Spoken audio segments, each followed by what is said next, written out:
De bedoeling was geweest dat er al een besluit genomen was, wel of niet Holwert aan zee.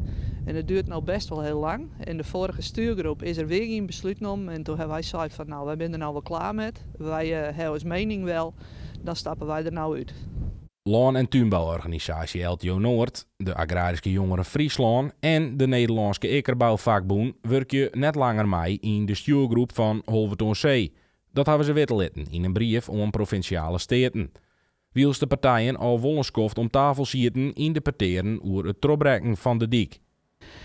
Toen waren wij als landbouw zelf ook niet enthousiast, want het gaat al ten koste van landbouwgrond.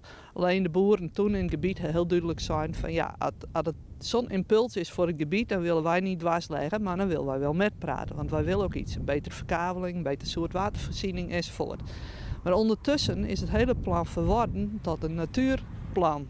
Er komt een meer, er komt geen deurgang naar de Waddenzee, er komen geen bootjes, er komen geen reuringen in Holwert. Het is een natuurplan geworden en een plan wat ook tot verzilting leidt van landbouwgrond. En met natuurplannen op heden is het zo, als er ook maar iets groeit of bloeit wat beschermd worden moet, dan komt er een zone omheen. Dus al met al, ja, als landbouw is dit nou wel de maat. Ik heb de brief lees, dat ik die punten lees en die punten zo'n weerhiet wezen. Ja, ben wij de eerste die zei, dit maken we absoluut niet aan. Dan zullen we de zorg echt onderstrepen. Maar wij weten eigenlijk dat de punten die erop worden is onzin.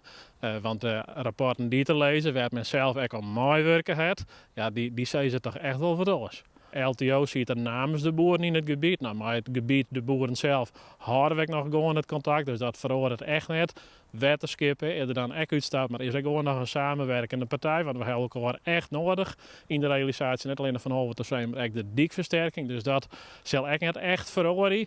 Wolk in de brief zwaar voor een omwenteling in het draagvlak. Maar daar zit Verbeek nog net voor een dadelijk soerien.